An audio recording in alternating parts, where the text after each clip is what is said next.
Católico soy de sacramentos, de vela en mano y procesión. Católico soy del Evangelio, la iglesia viva y tradición. Católico soy de los que viven una eterna. Bueno, esta noche es la última oportunidad que tengo para compartir este tema, porque se nos acaba el mes de septiembre. ¿Usted sabe qué celebra la iglesia en el mes de septiembre? ¿El mes de qué? El mes de la Biblia. ¿Quién no sabía que la iglesia celebraba en septiembre el mes de la Biblia? Todos sabían. O sea que todos la leyeron más este mes.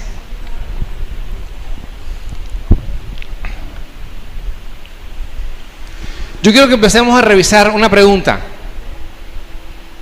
¿Qué tan fácil es cumplir las palabras de Jesús? Hazte la pregunta, medita, interioriza. ¿Qué tan fácil es cumplir las palabras de Jesús? Todas las palabras del Evangelio, ¿eh? Todo lo que Jesús nos dijo. ¿Es fácil o es difícil? ¿Quién dice que eso es fácil? Ninguno. Uno siente que es difícil, ¿verdad? Uno siente que le pusieron la medida bien arriba para cumplir las palabras de Jesús. Entonces, en esta noche vamos a intentar comprender cómo hacer para que lo que está aquí llegue aquí y rija los caminos de mi vida. Voy a empezar buscando una cita bíblica que me imagino que todos tienen Biblia, ¿no? San Lucas capítulo 6 verso 46. San Lucas capítulo 6 verso 46. Dice: ¿por qué me dices Señor, Señor, y no haces lo que yo digo? Voy a explicarles a quién se parece todo el que viene a mí, escucha mis palabras y las pone en práctica. Se parece a un hombre que al edificar una casa cavó profundamente y puso los cimientos sobre roca. Al sobrevenir una inundación, rompió el torrente contra aquella casa, pero no pudo destruirla por estar bien edificada. Pero el que las ha escuchado y no las ha puesto en práctica, se parece a un hombre que edificó una casa sobre tierra sin cimientos, contra la que rompió el torrente. La casa se desplomó al instante y su ruina fue estrepitosa. Eso es lo que nos está diciendo San Lucas. Y nos pone el ejemplo de a quién se parece el hombre que va a Jesús, escucha y pone en práctica. Por eso preguntaba, ¿qué tan fácil es poner en práctica? Porque según el texto, si tú escuchas, tienes la potestad de poner en práctica. Tienes la potestad de poner en práctica. Pero el que las ha escuchado y no las ha puesto en práctica se parece a un hombre que edificó una casa sobre tierra. Es decir, en ambos casos escuchan, pero lo difícil es llevarlo a la práctica. Voy a hacer un ejercicio. ¿Quién de esta fila me dice cuál fue el evangelio de hoy?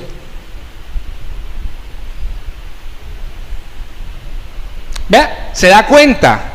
Entonces, cuando uno se pregunta qué tan fácil es poner en práctica lo que Jesús dice, ahí está la respuesta.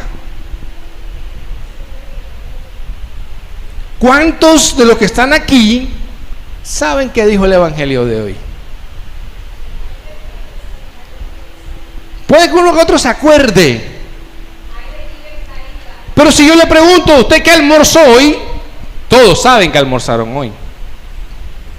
pero no es capaz de acordarse qué dijo el Evangelio. Porque aquí se dice, escucha, pero no pone en práctica.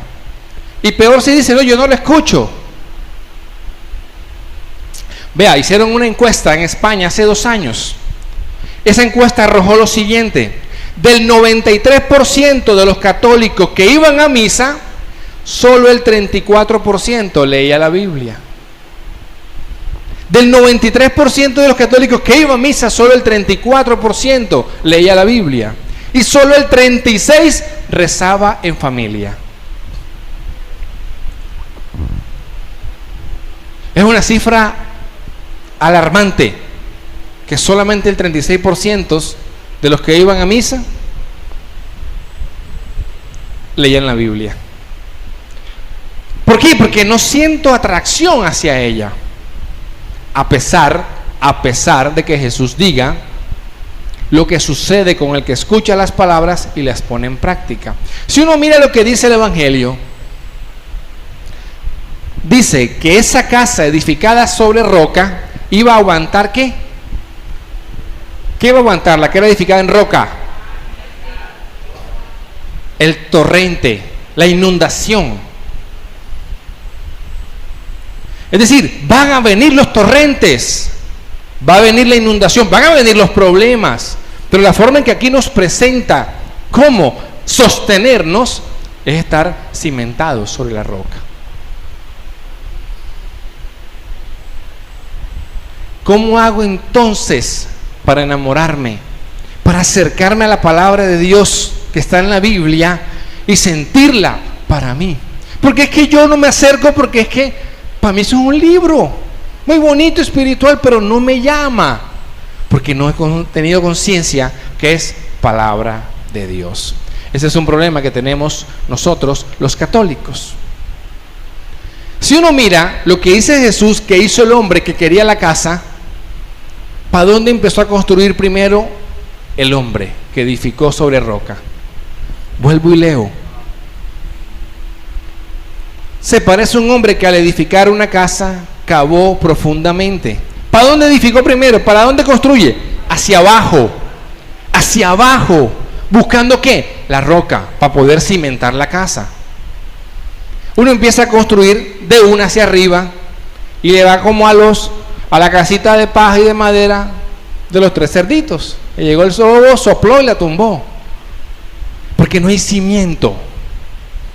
Y Jesús nos está diciendo ahí que si tú edificas sobre roca no viene la inundación. No está diciendo eso. Está diciendo que si edificas sobre roca vas a aguantar la inundación que viene. Porque es que el problema va a llegar, las dificultades van a llegar. Es que si yo cimento en roca el problema no llega. No, va a llegar. Jesús está diciéndole, vino la inundación, pero no pudo derribar la casa. Entonces, ¿cómo hace un católico de a pie como nosotros para poder llevar este texto al corazón y hacerlo vida? La iglesia de hace muchos siglos tenía una forma que utilizaban los monjes y que el Vaticano II nos invita nuevamente a desempolvar, y es la lectio divina. De pronto tú has escuchado esa palabra, pero eso suena como a lectura de cura. La lectio divina, ¿eso qué es? Lo que yo quiero que nosotros hoy descubramos, para que tu oración a partir de hoy con la palabra de Dios tenga poder y autoridad. Porque lo que vamos a proclamar nosotros es lo que está aquí escrito, no es el invento mío. Vamos entonces a proclamar lo que está en la palabra de Dios. Y porque las promesas que están aquí, ¿para quién son? Para nosotros. Pero para hacer ese barrido por la lectio divina, vamos a irnos a un salmo muy hermoso y muy largo. Vamos a coger unos punticos. Los 4 puntos, ¿cuántos? 4 puntos de la lectio divina los vamos nosotros a aprender hoy, para que a partir de ahora tu acercamiento a la palabra de Dios realmente te cambie. Y no digan, es que el católico es flojo y no lee la Biblia. Porque eso es lo que dicen. Y es lo que hemos dado pie a que digan. El Salmo es el 119. El Salmo es el 119.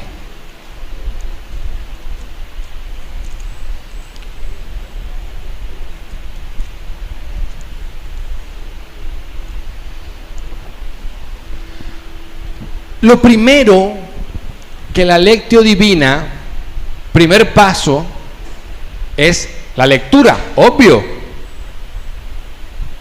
Lo primero que va a decir la lectio, el primer paso para yo acercarme a que esto realmente me transforme, es la lectura. Pero la lectura requiere una disposición correcta. Hoy en día hay diferentes formas de leer el Evangelio. Por poner un ejemplo, o las lecturas del día. Entonces te llegó por WhatsApp, ibas en el carro, miraste el Evangelio, pum, doblaste la esquina y se te olvidó. Y el Evangelio se convirtió un mensaje más de tu chat de WhatsApp. Está al mismo nivel de un chiste, está al mismo nivel de una noticia. Así quedó. Así lo recibiste, así lo miraste, ojeaste y cerraste.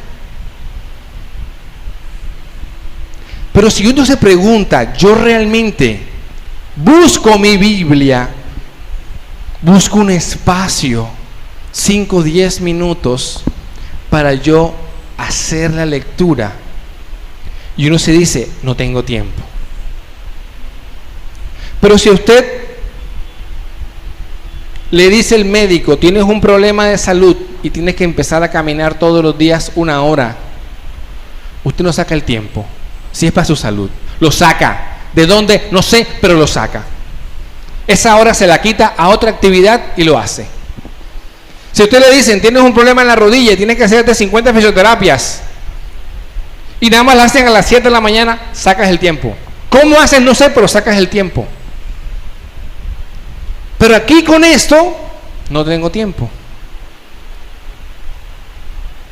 ¿Cómo mi oración podrá tener autoridad? ¿Cómo podré crecer en el conocimiento de Jesús si no tengo tiempo para esto?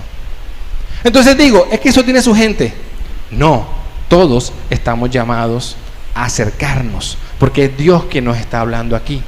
Entonces yo tengo que empezar a entender que debo abrir un espacio que me impulse al crecimiento y a la oración con la lectura de la palabra. Y a veces un espacio de 3 minutos, entonces me pongo a leer. Pero no es que yo diga, quito esto, porque es el momento de la palabra de Dios. Uno tiene rituales o preparaciones para otros momentos, pero para la palabra de Dios no lo tenemos. Entonces, qué importante es. Y el Salmo 119 dice algo que es lo que tendríamos que pedirle al Señor. Versículo 18. Dice lo más básico: abre mis ojos y contemplaré las maravillas de tu ley. Yo tengo que decirle al Señor, abre mis ojos para que yo pueda entender lo que hay aquí. Abre mis ojos, Señor, para que yo pueda deleitarme con la palabra que está aquí. Entonces, en ese paso de la lectura, la pregunta es, ¿qué quiere decir el Señor ahí?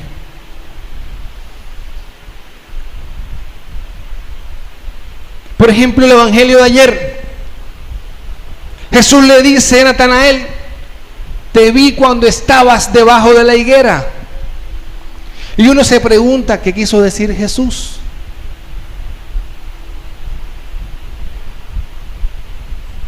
¿Qué representaba la higuera? Y yo me encontré con una explicación que nunca había escuchado, porque me tomé el trabajo de buscarla, porque me pregunté, ¿qué quiere decir? Y decía, San Anselmo decía que Adán y Eva se taparon con hojas de higuera cuando pecaron, y que esa higuera representaba la sombra del pecado que acechaba, esa sombra de la ley.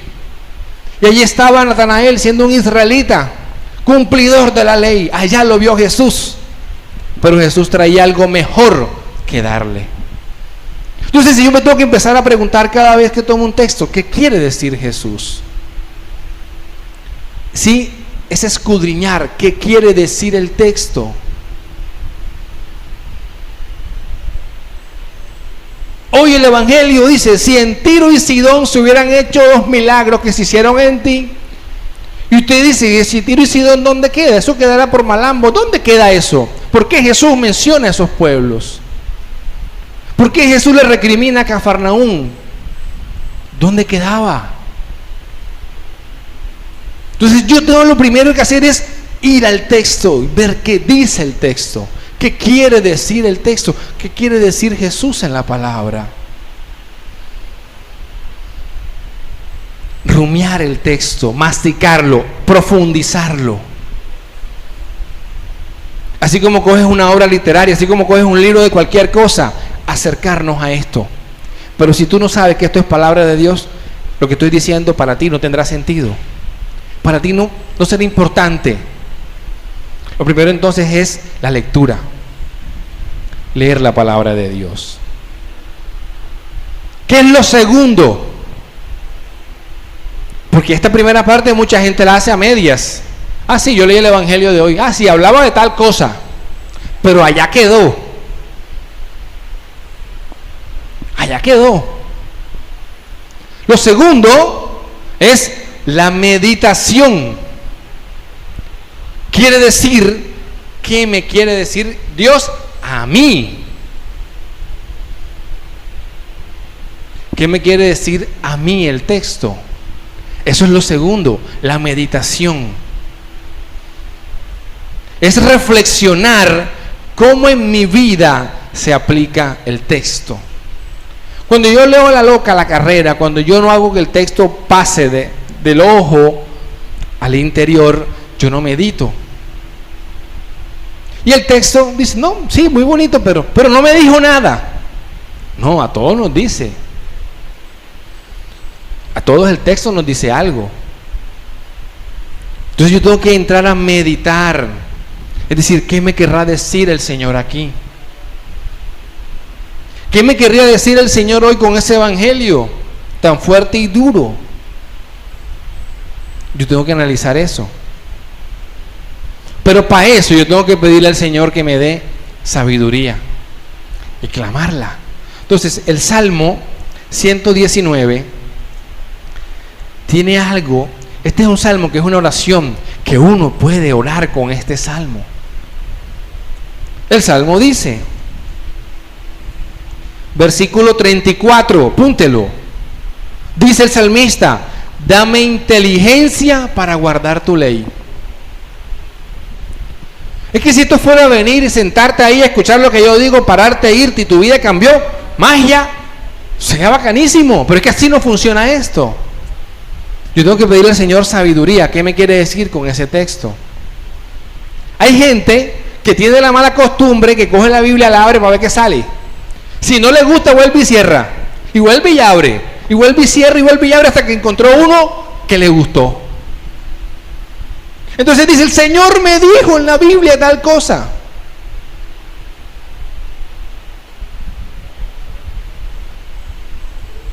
Yo lo veo, hay gente que hace eso. Porque está buscando lo que quiere escuchar, no lo que Dios tiene para decir. Entonces lo segundo es meditar. Meditar, ¿qué me quiere decir Dios a mí con el texto? ¿Qué me quiere decir Dios a mí con el texto? No usar la Biblia como si fuera una cábala. No vaya a ser que usted tenga un problema en la empresa, cogió, metió el dedo y salió un texto donde Dios le dice a Saúl y dice a Samuel, el Señor te ha arrebatado el poder y se lo dará a otro mejor que tú. Y usted preocupado en el trabajo porque peleó con el jefe, ay Señor, abrió la Biblia y salió esto. Usted dijo, me echaron del trabajo. ¿Por qué? Porque cogemos la Biblia como si fuera las tarjeticas esas tarjeticas, promesas. Ay, Señor. Esa es una fe inmadura, es una fe infantil. Porque no va acompañada de reflexión ni de oración. Eso es simplemente la que salió. Y hay gente que todavía vive en esa fe inmadura y no crece con la Biblia. Por eso. Porque es que yo no me puedo escapar. O sea, yo cuando leo el texto tengo que meditar qué me quiere decir a mí Dios. Y muchas veces decimos, no, en esta historia yo no soy ese personaje. Y entonces Jesús le dijo a la adúltera, ¿dónde están los que te apedrean? Y uno dice, es que yo no soy adúltero, eso no es conmigo. ¿Seguro que no es con nosotros? ¿O es que en algún momento no hemos sido infieles al Señor, así sea espiritualmente? Así sea infieles porque preferimos algo material antes que estar con Él. ¿De verdad que no nos aplica el texto? Siempre nos va a aplicar la palabra. O si Jesús habla con la samaritana, yo no tengo 5 maridos, eso no es conmigo. Seguro que no. ¿Cuántas veces hemos estado sedientos aquí buscando de Dios? Y en vez de decirle al Señor, dame de beber, llenamos la vasija del alma con cualquier porquería que ofrece el mundo. Y decimos que no nos aplica el texto de nosotros de la samaritana. No, todo siempre nos va a aplicar a nosotros. Porque dice Hebreos que la palabra de Dios es viva y eficaz, más cortante que espada de doble filo.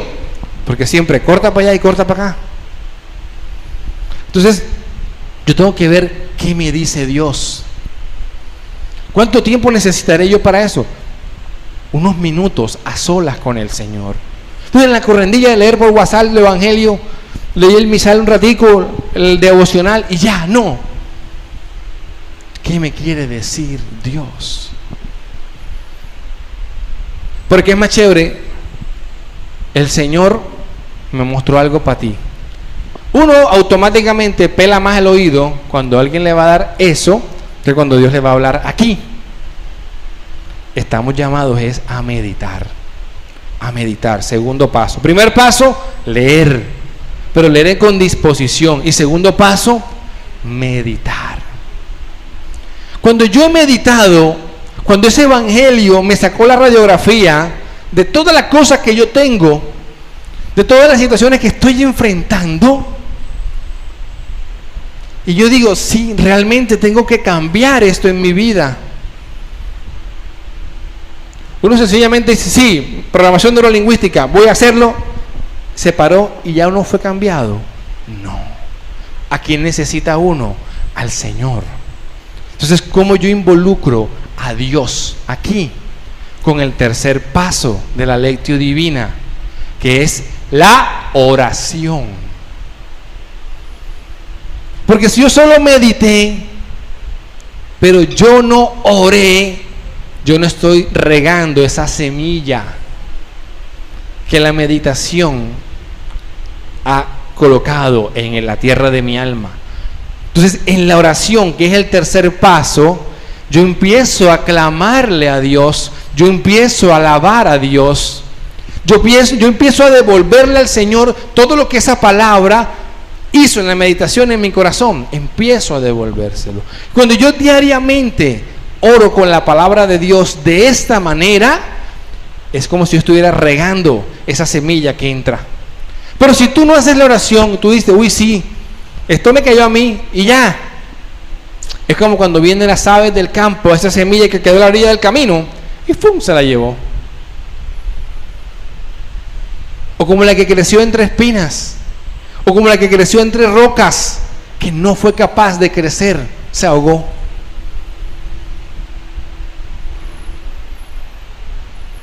La oración con esto es un arma poderosa. Y más cuando tú empiezas a proclamar lo que aquí dice, promesas de Dios para nosotros. La Iglesia Universal ora todos los días en la liturgia de las horas. Es una oración poderosa que la Iglesia unida, entera, hace, basada en la palabra de Dios. Y es como cuando tú te metes dentro de las filas de un ejército, tú te sientes protegido cuando tú estás allá solo. Eso es la oración, orar con la palabra de Dios. Y vamos a mirar ¿Cómo lo hace el Salmo 119? Versículo 145 para este tercer punto de la oración. Dice: invoco de corazón, respóndeme, Yahvé, y guardaré tus preceptos. Yo quiero que escuche cómo el salmista coloca la oración siempre en clave hacia la palabra. Invoco de corazón, respóndeme, Yahvé, y guardaré tus preceptos. Yo te invoco, sálvame y guardaré tus dictámenes. Me adelanto a la aurora y pido auxilio. Espero en tu palabra.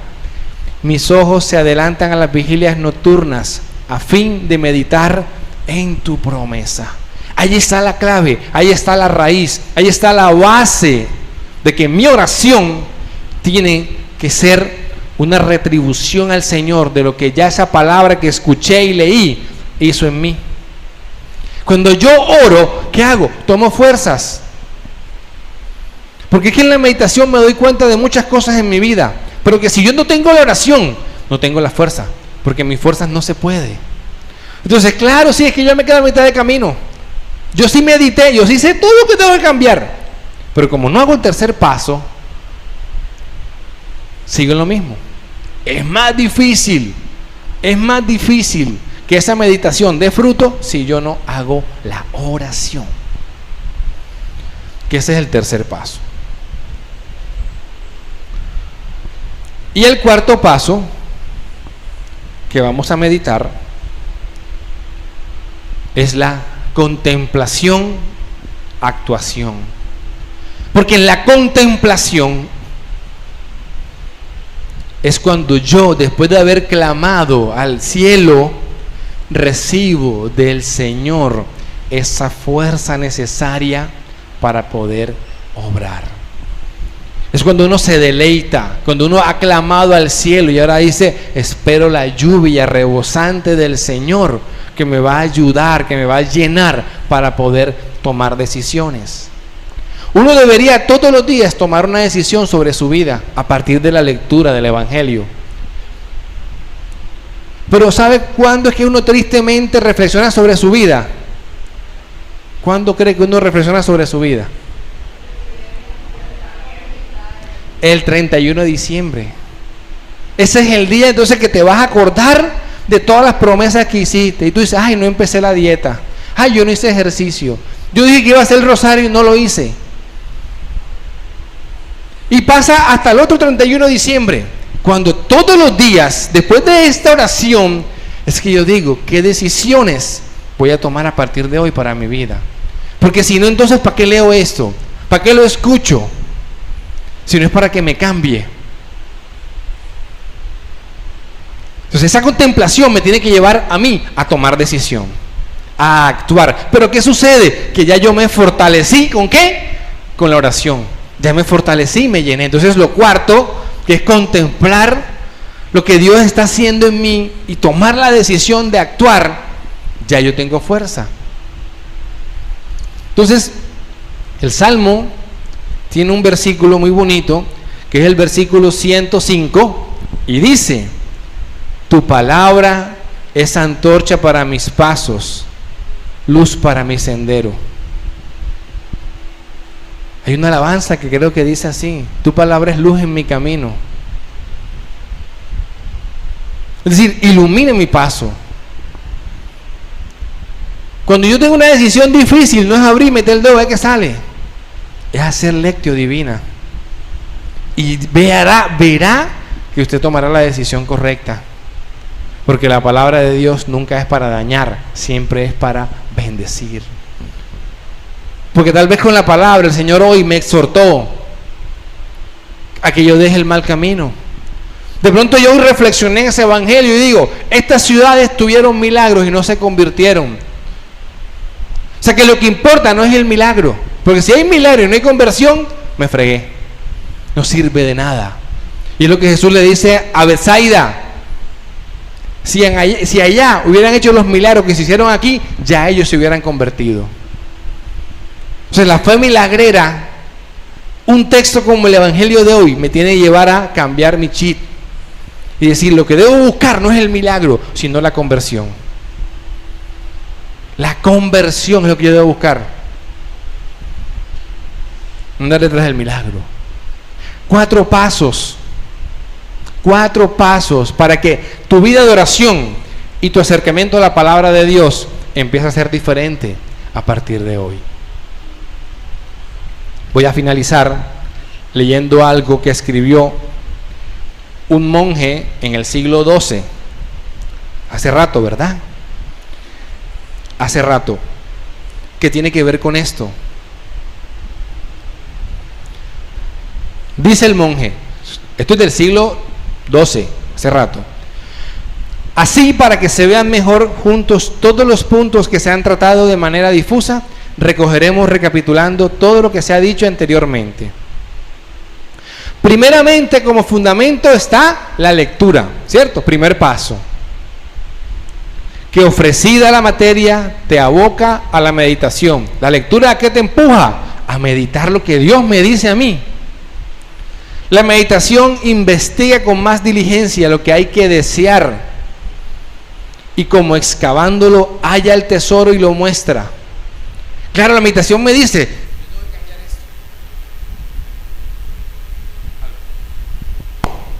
tengo que cambiar esto. Pero como por sí misma no puede alcanzarlo, nos envía a la tercer paso. ¿Cuál es? La oración. La oración, elevándose con todas sus fuerzas hasta el Señor, implora el tesoro que desea, la suavidad de la contemplación. Cuarto paso. Cuando esta acontece, cuando la contemplación se da, que la presencia de Dios llega a tu vida, recompensa todo el trabajo de las 3 anteriores, embriagando al alma sedienta con el rocío de la dulzura celestial. La lectura es un ejercicio exterior, la meditación una comprensión interior, la oración es un deseo y la contemplación la superación de todo. Luego el texto dice algo muy bonito para que uno vea que si hago una y no hago la otra, no sirve. Dice, la lectura sin la meditación es árida. Quedó en una lectura más, como cualquier mensaje que me llega por WhatsApp.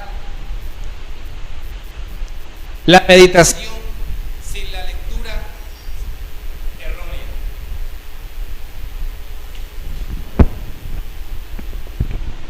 La meditación sin la lectura errónea. La meditación sin la oración infructuosa. Ah, sí, Dios me habló, pero yo no oré para que el Señor me diera fuerzas para cambiar.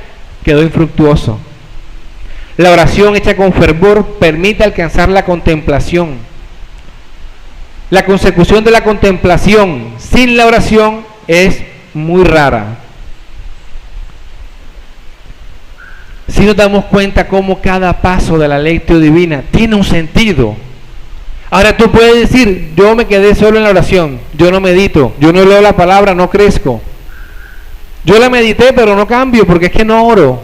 O yo solo la leo y no hago más nada. Entonces, ¿cómo podemos crecer como católicos? Haciendo esto. Es un método sencillo. Ya se acabó el mes de la Biblia, mañana empieza el mes ¿de qué? Del Santo Rosario. Pero no quería que este mes se fuera sin poder sembrar esa semillita, que podamos empezar a aplicar estos prácticos pasos que la iglesia tiene desde hace mucho tiempo y que es donde le encuentra alimento. Por eso la iglesia dice que el alma de la teología está en la Sagrada Escritura. Y hoy, que es el día ¿de quién? San Jerónimo, uno de los más grandes santos de la iglesia, estudioso de la Biblia.